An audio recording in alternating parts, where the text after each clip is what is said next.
Hello and welcome to the lecture on Introduction to Microcontroller, that is Atmega 328P. Myself Professor Jaya Agrawal from Pimpri Chinchwad College of Engineering, Nigdi, Pune. In today's lecture, we are going to study about the different features associated with the Atmega 328P. The Atmega 328P is used as a microcontroller in the most widely used development board these days, that is the Arduino development board. So let us proceed one by one. First, we'll see the difference between what a microprocessor and a microcontroller, and then we'll come on to the features of the Atmega 328P. So let us proceed.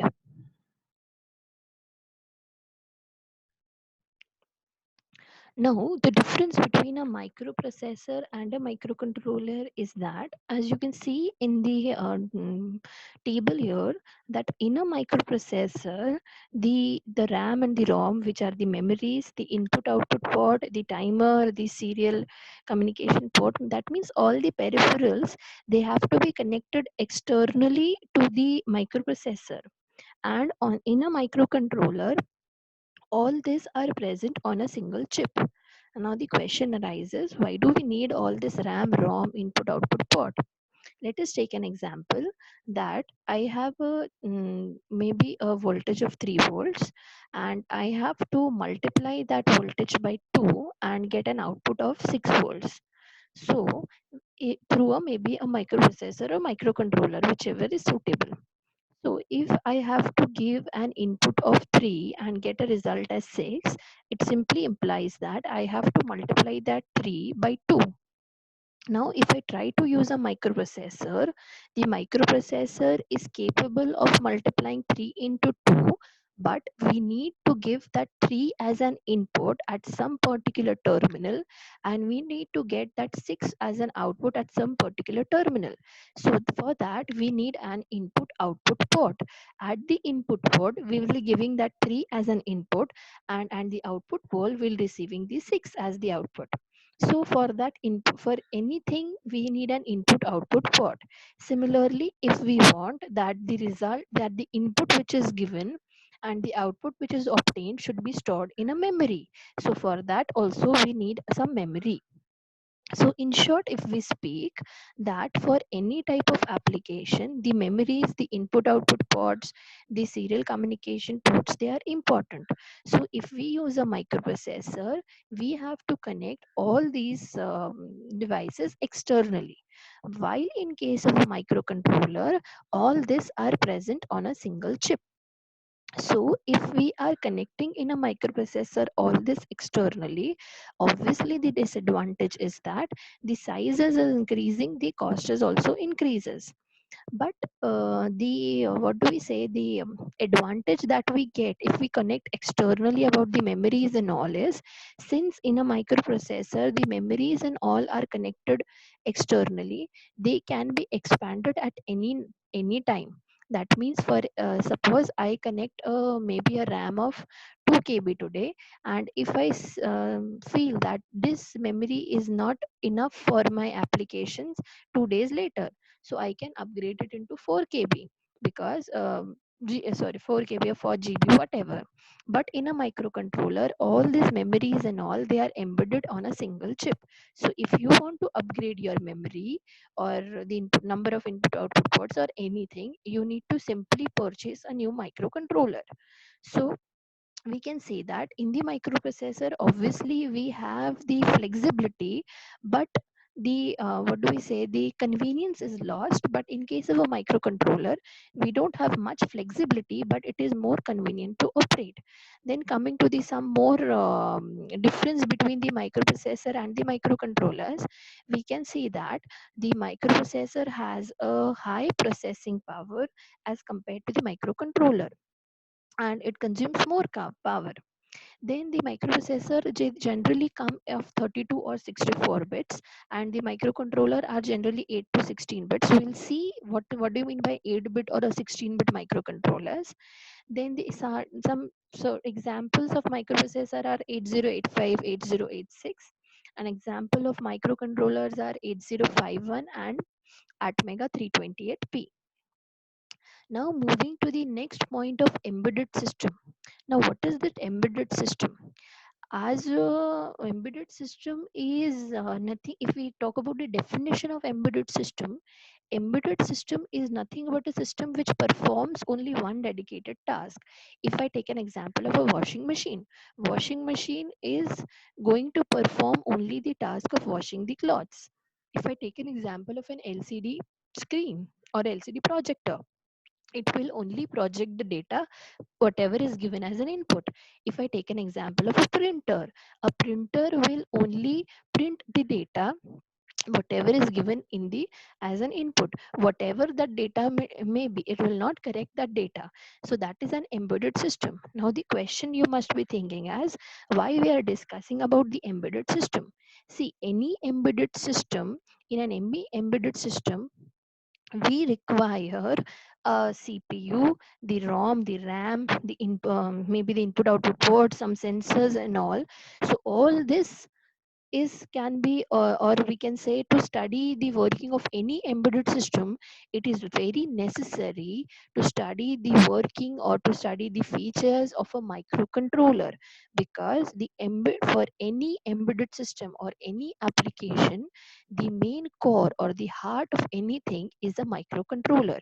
So it is very necessary first to understand the features and the working of a microcontroller, so that we can debug the working or of any application.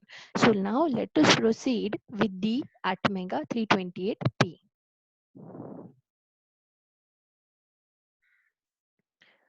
Now the question arises, what does this Atmega 328P, what does this complete word means? Let us decode one by one. The AT stands for Atmel. It is this particular microcontroller. It is manufactured by the company Atmel. It belongs to the Mega AVR family. Then that is why the word AT and Mega is coming. AT stands for the company Atmel, which has manufactured it under the company Mega AVR. Then 32 KB is the memory, that is the maximum program size available. It has the flash memory of 32 KB kilobytes. Then the processor, as we have discussed, that the microcontrollers, sorry, are generally 8 to 16 bits. So Atmega is a 8-bit controller. And P stands for pico power consumption. It means that this particular microcontroller, when you connect it to a voltage, then obviously it will draw some amount of current. So the amount of power that it will take or it will consume is in the range of pico power. Pico power is 10 to the power minus 12. So now let us look at the features of the Atmega 328P. Now the first is 8-bit microcontroller. 8-bit microcontroller means the CPU or the arithmetical logical unit that it has, it can process an 8-bit data. 8-bit data means, for example, as you must all be knowing that microcontroller, microprocessor, they all um, work or process only digital data. So that digital data is the number of digital data, they are written in form of bits, 1 bit, 4 bits, 8 bits, 16 bits. So this Atmega is capable of maybe storing, multiplying and data and all 8-bit data. So that is the feature of this particular Atmega. Then the next feature that comes is RISC architecture. What is this RISC architecture? RISC architecture is reduced instruction set computer. That means this this is a microcontroller is designed to perform smaller number of types of computer instruction so that it can operate at a higher speed. Now, what does this mean? See, let us take an example, that if suppose you have to say somebody that please get me a glass of water. So the number of please get, you want somebody to get a glass of water for you. So if you say this particular maybe this particular sentence in 4 steps, then the time required to execute this will be the time required to complete that process. But if you say go get me a water, get me water, so the outcome of both the sentences is the same, but in the second case the time required for fetching the water is less. That what does it mean actually? It means that this particular microcontroller can uh, process the what do we say, perform the instructions in they are small, or they are compact instructions. Why it is done is, it is done so that it can operate at a higher speed, because longer the instructions, longer will be the time required to operate. Then the next feature that comes is Harvard architecture. Now, what is this Harvard architecture? Harvard architecture means it has the computer architecture, that means the CPU architecture has separate pathways for data and signal. So for maybe, yeah, for, we can say for instructions and data. That means if I write a program that add a comma b, and then in the next line I write add c comma d. So what will happen is, since the pathways are different, as soon as the first instruction add a comma b is executed, the resultant will be stored through a different line, in through a different pathway, and the microcontroller will come to the next line, and it will immediately execute the next instruction. It won't wait for that data to be stored. That is why I'm saying that there are different pathways. That means there are you imagine there are two different pipelines. From one pipeline only instructions will be going, and from one pipeline only data will be going. So obviously, what is the outcome of this also? That the operating speed increases. Then next feature is 32 KB flash memory. A flash memory is a non-volatile computer memory that can be electrically erased and reprogrammed. But what do I means, that if we switch off the power supply, this memory will be retained. Now, you as an we can take an example of a pen drive. A pen drive has a flash memory.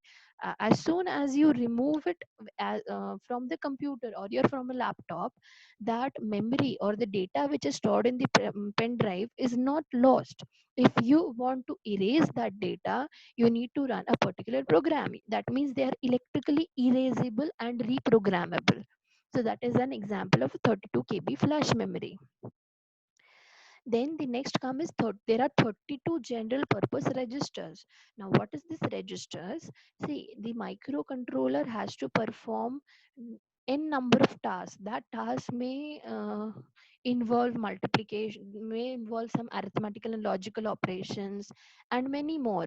Then for that, you require registers. For example, when you come to a classroom, you carry registers with you. You carry registers with you so that you can store the data, or write the data whatever is taught to you in class. So registers are always needed by a microcontroller. Then the next feature comes is 1 KB EEPROM, that is electrically erasable programmable read only memory. Then 2 KB static ROM. Then comes the main important, that is 23 general purpose input output lines. That means the number of digital inputs. We'll see further what is this digital analog inputs. The number of inputs that can be given is 23. That means it has 23 input output pins. These pins are divided into three ports: port B, port C, and port B. Port D. Port B has 8 pins, port C has 7 pins, and port D has 8 pins. Then the next features is timers. We'll see what is timers. If to create delays and all, external delays or hardware delays, you need timers and counters. So this particular microcontroller, it has three timers. Two are 8-bit timers and one is a 16-bit timer. Then the next is a 10-bit ADC. Now, what is this ADC? See, as I said, that microcontrollers only understand digital data, whereas the output of the physical world, all the sensors and all, is an analog value. So obviously you need an analog to digital converter so that your microcontroller can process your input. So there is a 10-bit analog to digital converter. Then there are 6 software selectable modes, that is, they are power saving modes. These are similar to that you have in your laptop, save, sleep mode, hibernate mode. Not, they are not similar to that. So just an example. Then there are interrupts as well. There are internal as well as external interrupts. Then two wire serial interface, which is similar to I square C interface. We'll see what is this interfacing part. And then comes the serial interface. This is also one feature, is an interface bus commonly used to send data between the microcontroller and the small peripherals. Peripherals means all the sensors and all, they are called as peripherals. So we'll discuss about the block diagram in the next lecture. For now, we just in this lecture, to sum up, if we want to say that we first talked about the difference between the microcontroller and the microprocessor. Then we saw the different features of the Atmega 328P. Atmega 328P, it is manufactured by Atmel company under the Mega AVR, having 32 KB flash memory and 8-bit micro 8-bit. It is an 8-bit controller. So thank you for now.